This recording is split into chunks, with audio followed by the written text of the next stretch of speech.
আসসালামু আলাইকুম।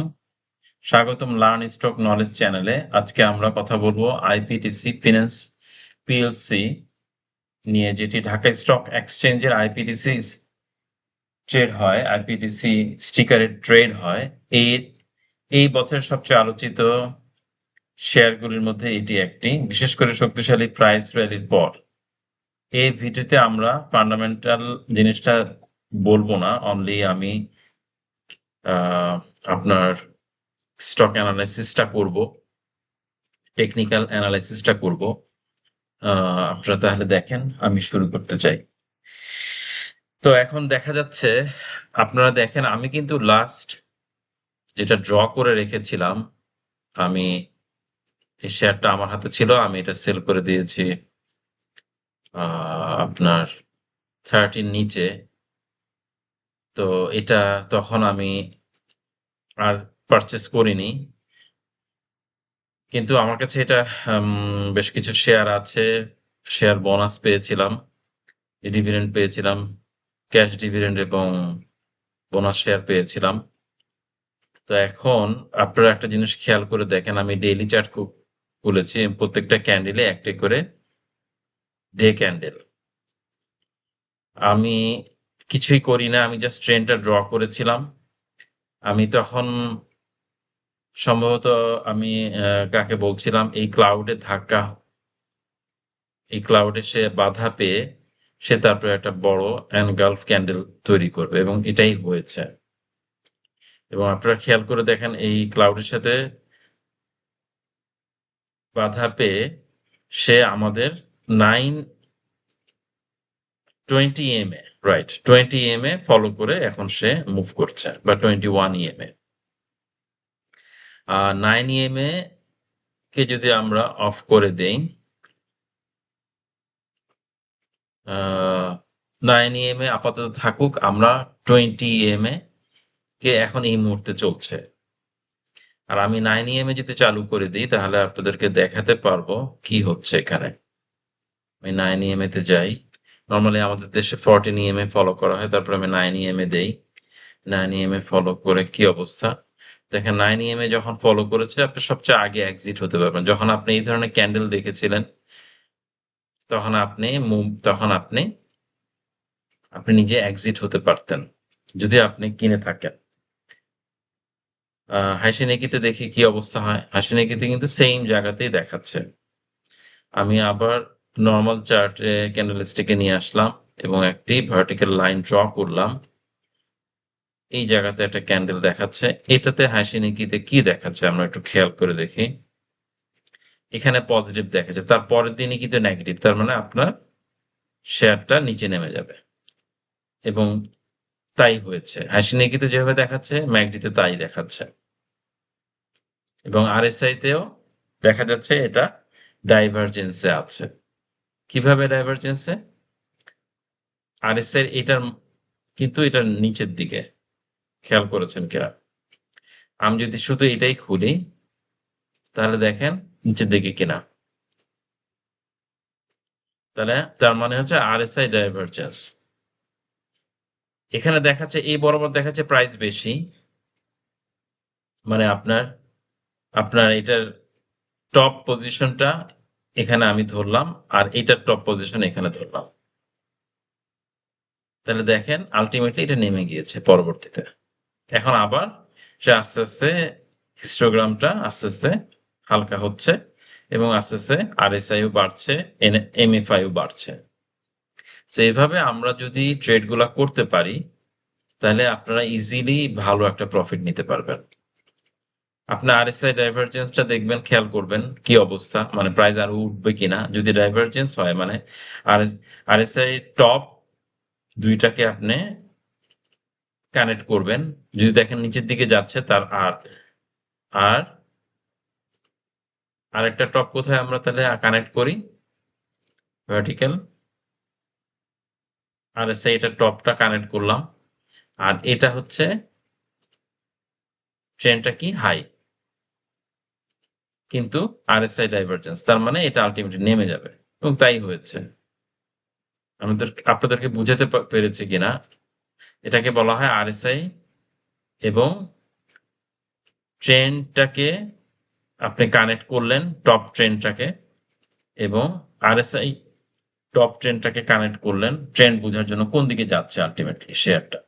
তখন আপনি ইজিলি ফাইন্ড আউট করবেন আলটিমেটলি এখানে থাকা যাবে না, we have to exit from this. So তারপরে আমরা যদি এখন ক্যান্ডেলটাকে আমি নর্মাল করলাম, এখন এখানে এটা ক্লাউডটাকে সাপোর্ট পেয়েছে এবং আমি এখানে একটা ট্রেন লাইন ড্র করেছিলাম এবং সেই ট্রেন লাইনের উপরেও আছে এবং 21 এ উপরে আছে অথবা 9 এর উপরে আছে। সো এটা আপ মুভমেন্টে যাবে। এবং আমরা যদি মান্থলি চার্টে চলে যাই বা উইকলি চার্টে চলে যাই, তাহলে আমরা রেজিস্ট্যান্স গুলো আবার একটু দেখতে পারবো কোথায় আছে রেজিস্ট্যান্স। আপনারা খেয়াল করে দেখেন ভলিউমও কিন্তু ভালো হয়েছে। আমি 121 ভলিউম রেখেছিলাম, এটার উপরে আছে। আপনারা খেয়াল করেছেন কিনা? 121 এর উপরে আছে। So it's very good positive sign. ক্লাউডের উপরে চলে আছে, ক্লাউডকে ভেদ করে ভিতরে যায়নি, এটা একটা আরো পজিটিভ সাইন। এবং হাইসিনিকিতে আমরা যেটা দেখলাম যে এটাও পজিটিভ দেখাচ্ছে। হাইসিনিকিতে বাই সিগন্যাল দেখা দিয়েছে। প্রথমে ডজি হয়েছে, বায়ার এবং সেলার দুজনেই মানে ড্র করেছে। আফটার দ্যাট বায়াররাই উইন করেছে এবং এখন প্রচুর পরিমাণে বায়াররা এখানে অবস্থান করছে, বাই করে অবস্থান করছে। তো আমরা এখন যদি মান্থলিতে চলে যাই তাহলে কি পাবো? মান্থলিতে আমাদের কিন্তু দেখেন সামনে আরেকটা রেজিস্ট্যান্স আছে এই লেভেলে 42.3 লেভেলে। আমি এটা ড্র করি, এইখানে বাধা পেবে, তবে এইখানে বাধা পাওয়ার পর আবার কিছুটা না নেমে আবার সেটা ব্রেক করে উপরে উঠবে এবং আস্তে আস্তে ক্লাউডটা কিন্তু ছোট হচ্ছে। অনেক বড় ছিল, আস্তে আস্তে ক্লাউডটা উপরের দিকে যাচ্ছে। So this is a very good sign. ভলিউমও খুব ভালো এবং সব ক্যান্ডেল গুলো ভালো দেখাচ্ছে। আশা করি এটা পজিশনটা ভালো হবে। তাহলে এটা এখানে একটা রেজিস্ট্যান্স পাবে। তো এখানে বেশ কিছু রেজিস্ট্যান্স আছে। আমরা যদি এখানে ড্র করি, এটা একটা রেজিস্ট্যান্স, এটা একটা রেজিস্ট্যান্স, এটাও একটা রেজিস্ট্যান্স ধরতে পারেন। আমরা যদি এখানে প্রাইস গুলো বলে দিই, প্রাইস কল আউট করি আমি আপনাদের জন্য 57.1। বাট আমি জাস্ট দেখালাম, আপনারা এটাকে বেস করে এটাতেই আপনি সেল করবেন এরকম কোনো সিদ্ধান্ত নিতে যাবেন না। আমি কিন্তু কোনো বাই সেল কোনো আমি ইঙ্গিত দিচ্ছি না। আপনারা জাস্ট আপনাদের নিজেদের মতো বুঝে, কারণ কোথায় রেজিস্ট্যান্স আমরা জানি না। আপনি যখন ডে চার্ট খুলবেন তখন দেখবেন যে অনেকগুলো রেজিস্ট্যান্স পাওয়া যাচ্ছে বিভিন্ন জায়গাতে। তো আপনি কিভাবে বুঝবেন এখানে সে রেজিস্ট হবে? আমি জাস্ট এখানে ড্র করলাম, দেখলাম যে এসব জায়গাগুলোতে বেশি রেজিস্ট হচ্ছে। আহ এটা সম্ভবত, হ্যাঁ এটাই হবে 42.1। দেখেন এই জায়গাগুলোতে রেজিস্ট্যান্স হয়েছে, খেয়াল করেছেন কিনা? ঠিক এই জায়গাতে ক্লাউডটা তৈরি হয়েছে, এই জায়গাতে অনেকগুলো রেজিস্ট্যান্স এসেছে। আপনারা যদি নিজেরা একটু কষ্ট করে নিজেরা ড্র করে দেখেন কোথায় কোথায় কি অবস্থা হচ্ছে। এই জায়গাটা খুবই দেখেন রেজিস্ট্যান্স পেয়ে নেমে গেছে, আবার এখানে সাপোর্ট পেয়েছে, এভাবে কিন্তু হচ্ছে। তো মান্থলি চার্টে দেখা যাচ্ছে এটা। আর আমরা যদি চলে যাই উইকলি চার্টে, তাহলে কি পাবো আমরা? উইকলি চার্টে এখনো ট্রেন লাইন ভাঙে নাই। ডে চার্টে ট্রেন লাইনটা ভেঙেছে। এটা যেহেতু ভলিউম পেয়েছে, সবকিছু ভালো আছে, আশা করি এটা ভেঙে যাবে। তো আপনারা এভাবে ট্রেড করার চেষ্টা করবেন। আমি আবার ডেতে চলে যাই, ডেতে গিয়ে আপনাদেরকে দেখিয়ে দেই। এটা বড় একটা এনগালফ ক্যান্ডেল হয়েছে, হওয়ার পরে একদিন একটু খারাপ ছিল, সে সাপোর্ট নিয়েছে, তারপর আবার একটা ক্যান্ডেল তৈরি হচ্ছে। এবং আপনি যে কোনো আপনার ইয়েতে দেখবেন, আপনি একটা ট্রেন লাইন ড্র করবেন, তখন বুঝবেন যে আসলে এটা ভাঙবে কিনা, তখন দেখেই বুঝতে পারবেন। এভাবে আপনারা বাই সেল গুলা করতে পারলে আশা করি ভালো একটা প্রফিট গেইন করতে পারবেন ভবিষ্যতে। তো এটাই। আর আপনাদের দেখাতে চাচ্ছিলাম এখানে একটা ট্রেন লাইনকে আমি বোঝানোর চেষ্টা করি আপনাদেরকে, কিভাবে ট্রেন লাইন হয়, কিভাবে ট্রেন লাইন ড্র করবেন আপনারা। এটা যদি আপনাদেরকে দেখিয়ে দিতে পারি তাহলে আপনাদের বুঝতে সুবিধা হবে। ধরেন এখানকার যদি আমি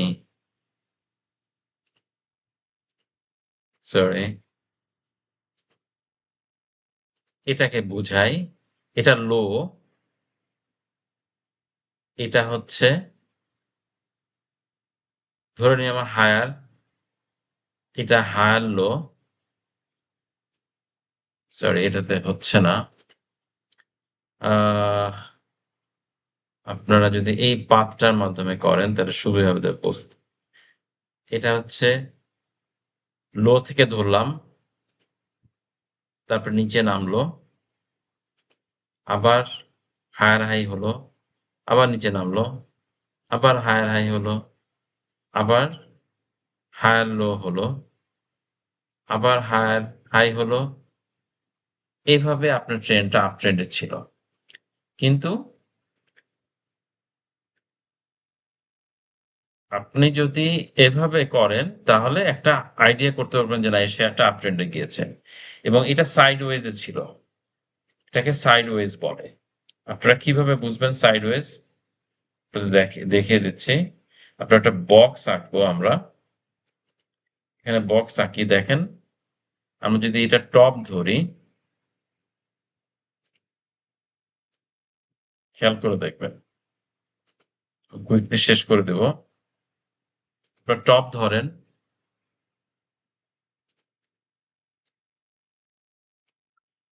এবং এই জায়গাতে কিন্তু অনেকগুলো রেজিস্ট্যান্স, একটা দুইটা বার রেজিস্ট্যান্স হয়েছিল, তারপরে একটা ভলিউম পেয়ে এটা ব্রেকআউট হয়ে উপরে উঠে যায় এবং এখানে রেজিস্ট্যান্স হয়। কত রেজিস্ট্যান্স হচ্ছে? এই লেভেলে একটা রেজিস্ট্যান্স আছে কিন্তু 36.3, এখানে বাধা পেয়ে আবার নামবে। তারপর আপনারা দেখেন এখানে এই জায়গাতে এসে সে একটা রেজিস্ট্যান্স পেয়েছে, এখানে ঠিক এই জায়গাতে রেজিস্ট্যান্সটা সেম, এই রেজিস্ট্যান্সটা এখানে আবার সাপোর্ট হয়ে, এটা রেজিস্ট্যান্স ছিল, এটা সাপোর্ট হয়ে গেছে কারণ এটা ব্রেক করে উপরে উঠে গেছে, মার্কেট উপরে উঠে গেছে। আবার এই যে রেজিস্ট্যান্সটা পেয়েছিল এটা এখন সাপোর্টের রোল প্লে করছে এবং মজার জিনিস দেখেন আবারও সাপোর্ট পেল। তাহলে কয়বার সাপোর্ট পেল? ডেতে 2 দিন, আবার এখানেও সাপোর্ট পাইছে, সেম জায়গাতে সাপোর্ট পেয়েছে 3 দিন, 4 দিন, 5 দিন, এবং এটাও ধরা যায় 6 দিন এবং 7 দিন। এবং 7 দিনের দিন, মানে 7 দিন, 7th বারে সাপোর্ট বিগ ভলিউম পেয়ে সে উঠে গেল। তাহলে এটাই হচ্ছে আপনার সাপোর্ট রেজিস্ট্যান্সেরও একটা বড় পরীক্ষা হলো এখানে। সো আপনারা এটা বুঝার চেষ্টা করবেন, নিজেরা ড্র করবেন, বক্স ড্র করবেন, ট্রেন লাইন ড্র করবেন, ভার্টিক্যাল দিবেন, বা সব ধরনের অ্যানালাইসিস যদি আপনারা নিজেরা বাসায় প্র্যাকটিস করতে পারেন, আশা করি আপনারা ভালো শেয়ার মার্কেটকে খুব ভালো বুঝতে পারবেন। আশা করি আপনারা বুঝতে পেরেছেন। এই যে আপনার হিস্টোগ্রামটা হালকা হচ্ছে, RSI, MFI সবই বাড়ছে। So it's very good positive sign for us. Now take a we can purchase here. যখন প্রাইস কমে আসবে একটু, যখন দিনের শুরুতে প্রাইস না কিনে আপনারা বিভিন্ন ধাপে ধাপে কিনবেন, 3-4টা প্রাইস দিয়ে আপনারা কিনবেন, সেটা আপনাদের জন্য লাভজনক হবে। আশা করি ভালো থাকবেন। আজকের জন্য এতটুকুই রইলো। আপনারা এটাকে ফান্ডামেন্টাল এটা টেকনিক্যাল অ্যানালিসিস আলোচনা করলাম। আপনারা এটাকে বাই সেলের কোনো সিদ্ধান্ত নিবেন না, আপনারা নিজেদের বুদ্ধিমত্তা এবং গবেষণার মাধ্যমে আপনারা সিদ্ধান্ত নেবেন। ভালো থাকবেন, আমার জন্য দোয়া করবেন। আসসালামু আলাইকুম।